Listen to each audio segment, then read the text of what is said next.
All right, hi there, and we would not have expected this thing, but it's just before lunch. Just before lunch, everybody's like, "Oh, India played the entire day. Now they're gonna come back, make 500, make them chase 120 on the last day." Blah blah blah. But what's happened is England just beaten India by an innings and 76 runs, which I had predicted already. Let's start with hard facts. We were the only podcast on the whole goddamn fucking internet and television and everywhere that predicted England's victory at Leeds. Everyone else, including the boys at the TGC, were too busy sucking Kohli's balls. Now, congratulations to the boys, Bikram, Lal, for not sucking Kohli's balls and showing faith in team Jimmy and Joe. And by the way, we didn't just get lucky because people are like, you just got lucky. No, we are not contrarians. Here's some context. Last time Australia came to England in the Ashes, they dominated England big time in the last Ashes test in England, and still the series ended 2-2, and everybody knows what happened at Headingley. So why were we just so surprised? As Gerard Butler once roared in that movie, "This is Sparta." So Jimmy and Joe roared in this time, "This is England." And finally, this has come true. Let me just go back a little bit and say, like, oh, the match began with a miracle, which Virat Kohli actually winning a fucking toss. He's won the first toss since 1927. India was not even independent before then. The last time he won the toss. Let me repeat that. Virat Kohli actually won the toss, and he was so dazed by the entire miracle that he decided to bat. Which people like, it was not a bad decision. It was a bad decision. Okay. And I have context on that. If somebody's challenging me, please call me on mobile phone. I'll not pick it up, but I'll answer whenever I can. Team India made no changes for the match because template is the template, is the Lord. Team England made changes wherever they could make changes. So Dom Sibley was out. The reason was lack of talent. Mark Wood was out. Reason he was injured, but the reason was Joe Root kept making him bowl bumpers in the last match when he was already injured. Then he just out of they lost the match, and they lost Mark Wood also. Who came in was David Malan. The reason he came in was he's a great T20 batsman, which is just equivalent to test batsman now, and he's very good friends with Joe. Craig Overton also came in. The reason they've given us is very tall and he's not injured. So I think that's fair enough for England. Now, before I finish my first beer, India were already out for 78 in the first on the first day. Something happens to India just before lunch. Usually used to happen after tea, but these days I think they're eating very big dinners. Anderson got 3 wickets, Overton got 3, Curran got 2, and Robinson got 2 in the first innings. Eventually, Robinson has just won the man of the match, and totally, I mean, he just blew us away this morning. It was wonderful. Now, let's start with the first question to you, Lal, that Kohli's decision to bat, accurate or arrogant? Okay, my view is that it was an arrogant decision. The pitch was tacky, whatever you want to call it, spongy. Indian bowlers already had the stranglehold. So I'm not talking about just because they can bat. My point was Indian bowlers already had the stranglehold on English fragile batting lineup. New people are coming in. Hasif Hamid had looked very nervous. David Malan had not played Test cricket in 3.5 years. Why not put England into bat and create the perfect pressure cooker situation? This is England. The ball always seems swings on the first day. It was always going to help. We just went with the most conservative option and it backfired. Absolutely backfired. I think Kohli was dazed, as you rightly said. Like, are you sure? Did I win the toss? Are you sure? You're asking me, Joe, what do you want to do? I mean, he should just retire and just ask the opposition captain, please pick what you want to do, and I'll do the opposite, and that's fine. But I think, okay, there is a little bit of, there is a lot of merit in what you just said. England were smarting from that humiliating loss at Lords. They have a weak, fragile batting lineup. From that regards, 100%, like, I agree with you that we should bowl. But having said that, every test match is different, and I kind of give a little benefit of doubt. Like, if there was some thought through process, no matter how spongy or or wicket, like whatever you felt it was not a 78 wicket. Like, it was absolutely not a 78 run wicket. Like, I mean, if you're telling me, like, suddenly after 2 hours those Malan and Burns like can put 120 for no loss for the whole and bat it out 2 sessions, I mean, it's hard to Give some credit believe. to Hasif Hamid. Stop saying it's Malan. It was Hasif Hamid. Oh, sorry, Yeah. my bad. Hasib Hamid, yes, Hasif's correct. like, people don't even like What the Hasif. fuck? Yeah, So I think it's just I mean, forget like we predicting it, like, right, that England will come back. But when we were doing series preview, we said two things. India, like, in terms of why England will win this series, one is India's fragile middle order batting, right? That has proven again and again that they just suck. and this is not a unfounded thing. Like from 36 and 78, these odd things keep on happening, and India never ever wins a series comprehensively. They have to lose a test match and then win a series. So this said, I mean, people are comparing this side to great sides. Like Australia used to whitewash everyone, right?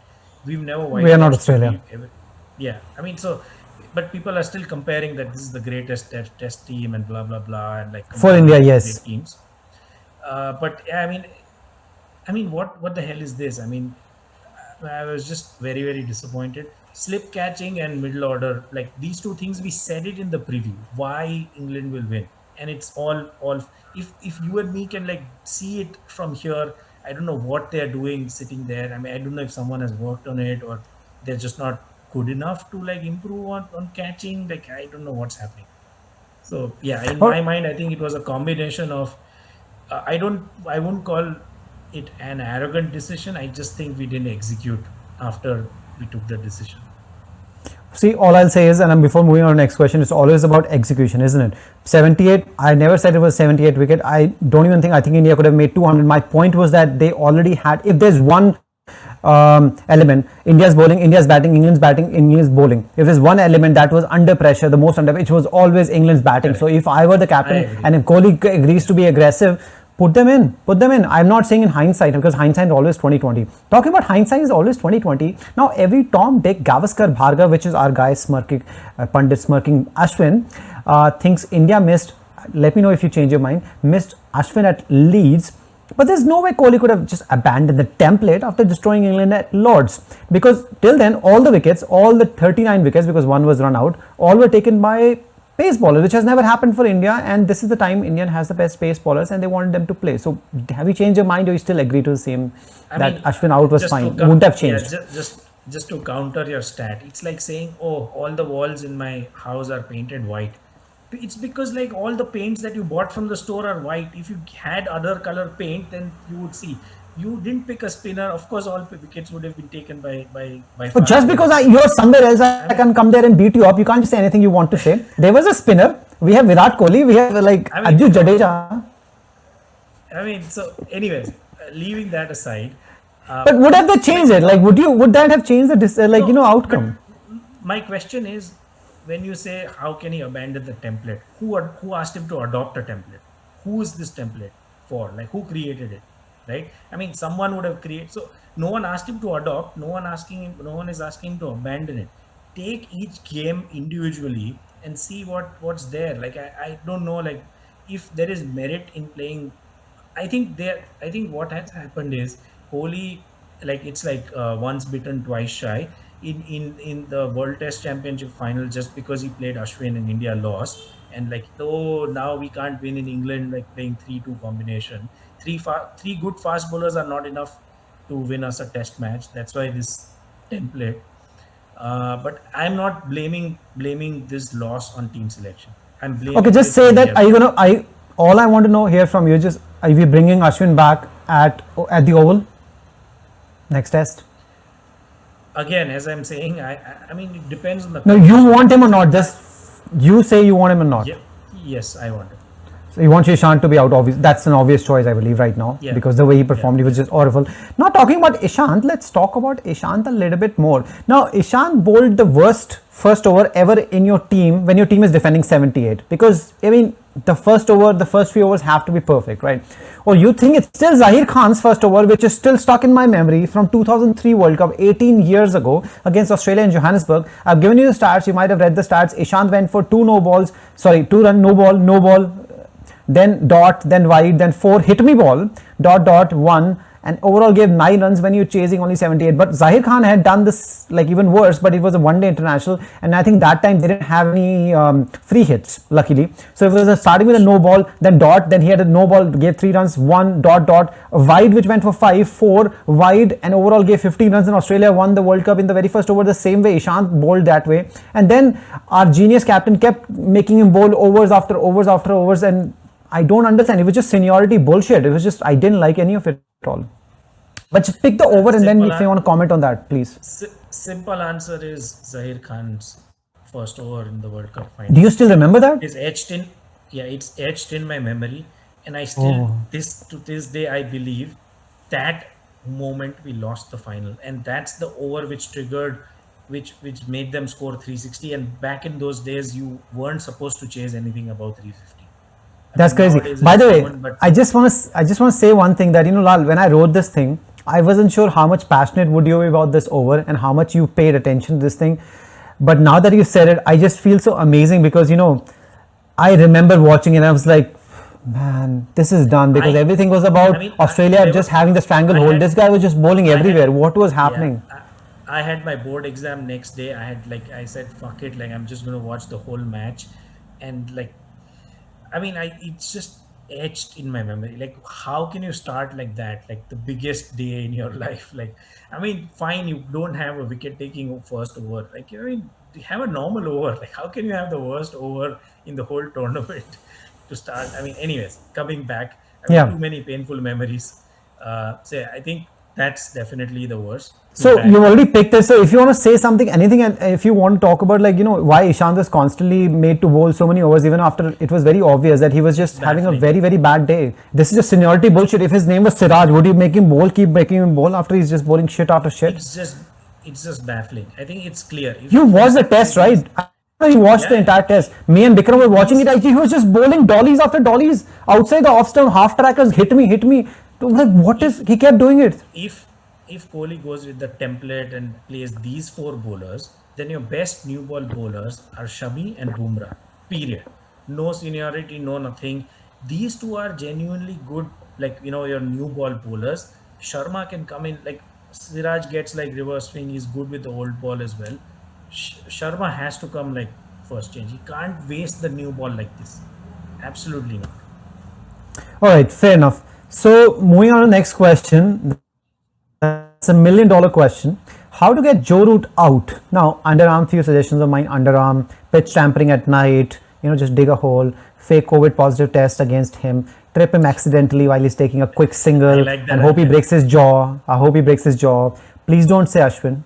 Anything else? You have any other ideas? No, no, I'm given up. I'm only I'll only say realistic options. Playing Ashwin is not a realistic option. So, it's against the template. So I think I like the idea of fake COVID positive test. Rule him out of the test match and test series if possible. That's the only way. I think he's going to score 5 centuries versus Kohli's zero. Root going the way currently he's going. I think he will stamp his authority as the best of the Fab Four or Fab Five, whatever the nomenclature is. He will be the first to reach 10,000 runs, blow away Steve Smith and Virat Steven Kohli Smith not out of the happy. water. Steven Yeah, Smith not he happy. clearly is. He woke up in his gloves and pads. He's like, what's happening? What is happening? He's having a surreal year. He's going to score massively in Ashes as well. He is riding this crest wave of amazing confidence and form. I don't think anyone can dislodge him this year. Pray 2022 is a different year, and his form doesn't continue. All right, let's move on to this final section, which is called quick fire questions, quick fire answers. I think you've already answered the first question, but I'm going to ask you again. 2 tests to go. Lal, are you sticking to your prediction that Kohli is not going to score a century? He was sort of scoring a century, but he only made 55, so that's only 45 runs short. Even Pujara could not finish. He I'm made even, zero today. yeah, I'm even more confident he'll not. if if there was a Doubling, time he tripling could down. have no if ever there was a time where he could have, it's this match. There was no pressure, absolutely no chance India would have won this match after like conceding a lead of 350. He just had to bat out. I mean, there was no pressure, just bat. I mean, if he couldn't score now, then I see. Problem is he'll require to face two new balls to score a century against Anderson, which Correct. I don't see happening. So done. Fair enough. All right, the short answer, short question. Is Joe Root the greatest English test batsman ever, or is still Kevin Peterson? I think it's still Kevin Peterson. All right, I'm going to stick to Kevin Peterson. I love Kevin Peterson. And as we said, he's having a surreal year, but let's just be honest. Okay. Is Jimmy Anderson the greatest fast bowler ever, or is it still Irfan Pathan, or you still love Munaf Patel from your own Gujarat? Oh my God! I think Is he really? He's he like great, right? This guy. he He is started everything. He's unreal. I mean, Jimmy Anderson is unreal. I was hoping Irfan Pathan would continue as a trajectory, like the way he started his career. I was genuinely Swing thinking both ways. here, here's our slower version of Wasim Akram. Like, oh my god, it was Yes. just exciting. Okay, but I mean, anyways, things don't pan out the way you would dream.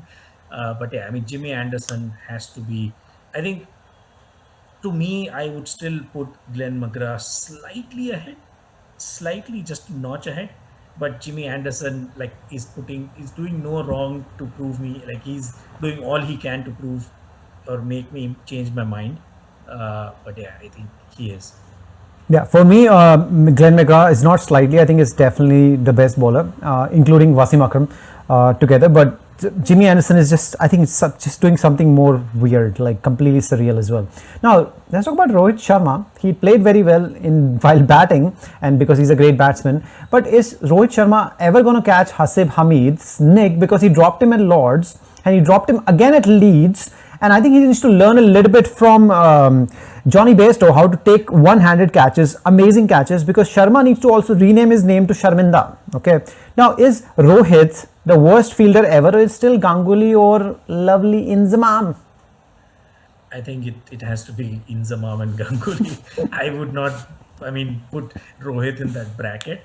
But I think it's not about Rohit. I mean, as I said earlier, right? I mean, slip fielding is a problem. We don't have a special, like Rahul Dravid was the last specialist slip fielder we had. That's it. After that, we have zero. Slip fielding is a specialist position. You had greats like Mark Waugh, Shane Warne, Rahul Dravid, amazing slip fielders, right? I mean, I forgot who was that guy from South Africa, Brian McMillan, who had these giant hands and never dropped a catch. So we unfortunately, slip fielding is a dying art within test match. Everyone focuses on bowling and batting and outfield fielding to a certain extent, but slip, you don't see specialist slip fielders nowadays bouncing on everything. You look at Kohli, dropped Josh Butler in the last match and got lucky and we won. Kohli has dropped many catches in the slip, so I don't know who do you put there. All right, let's come to the final and truest $1 million question. We are moving to the Oval. What's going to happen? We began the series. I predicted India is going to, the best case scenario I predicted was 2-1 loss for India. In fact, I'm putting my 3 cents, all 3, because I have just borrowed one more, on England winning 3-1 now. Exact payback of what India did to England after England beat India in England the first match, then they got thrashed in the next 3. I think that's exactly what's going to happen. What is your take? And if our director also can actually put himself, like at least his voice, he can also predict right now on camera. This will be but you take the first hit. Smirking Ashwin. I mean, yeah. I mean, my most realistic scenario was a tied series, right? I said 2-2 or something is the best case scenario. I think the momentum has completely shifted to England, like in a span of 2 sessions or 2 days. Um, I still feel it'll not be 3-1. I think it'll be 2-1. 2-1 is where my money is. Best case for India is 2-2. Vikram has said 2-2. He couldn't come on, but he just put the ticker there. 2-2. If Bikram says 2-2, he's the most optimistic Indian fan I know. I mean, Oh no, Indian fans still think it's 3-1 India. That's the optimism. They will come back. We will do so well on day 3. Look at it, look at it. Because all the Indians, like Harsha Bhogle, how is Harsha Bhogle the greatest commentator? He's the most long-lasting commentator because he was commentating even when Gandhi was alive, right? But he just wants India to win. Like, he will say everything in India's favor. That's why he's been there forever. Like, Jesus Christ, man. When India played so well yesterday, the fact is like, oh, we have cut down the lead and everything. Dude, if India had 400-run lead, you would never be saying something stupid as that. They always try to find out a scenario that how India can come back and win, and find out a scenario how England can screw this up. Talk about objectivity. The only thing you could say that, okay, India did what India had to do yesterday. Okay, good day's play. Oh, they were India bowling very was, well. India got but lucky. India were still far behind in the match, right? I mean, you still had to cut off the 140 run deficit. 350 runs behind, 352 or something like that. Yeah. It was, but I didn't expect India to like capitulate again this morning, like this quickly. I was hoping that India would be close and would try and at least not lose by an innings defeat and give them whatever 10-15 runs target. Like I was hoping the last 8 wickets we would stitch together 63. 150. Yeah, So it's 63 again last 8 another wickets. collapse, Yeah. right? Yeah, Yeah, it's another another 63 collapse. last 8 wickets gone. Done. Pujara doesn't even score a single run today. Shoulders arm to a delivery which just goes in. Umpire tried to save him, but they're like, there is always DS bitches, DRS bitches. So it's a tale of two fragile batting lineups. But at least in England's camp, you have one rock who scores a century in a Test match no matter what. In India, who is that guy? Rohit Sharma always scores 50 and gets out, and then it's a hit and miss. Like Rahane, Kohli, and Pujara is like might as well directly go down to Pant and see, and he's a wild card, right? Either he'll go out for 10 or score like 80, 90. Well, he So hasn't been scoring, anything. right? So Yeah, so it's a hit or miss, and Rahul has gone England was always. cold. 3 under I mean, 10 innings. So yeah. yeah. So I mean, the momentum has shifted, and time to do something different. That's all I'm trying to say. But just the next match, I'm picking England to win at Oval. Let's stick to what is in front of us. Yeah, next match England will win, and Vikram, then the fifth. Yeah, unanimous, it's a unanimous unanimous. decision. So if India does win, all the shit will fall unanimously on all of us. All right, that's a very auspicious note to end this podcast. We love India, but we just want a good match, and I think England will win the next match. Let's see if India can actually turn it around. I won't be totally surprised they do, but right now I'm gonna put my 3 cents on England. All right, on that note, thanks Lal, thanks Smirking Ashwin, and thanks our director for predicting everything correctly. And we'll see you next time. Keep enjoying English Premier League, and Test will be back in 2 days. Take care. Bye bye.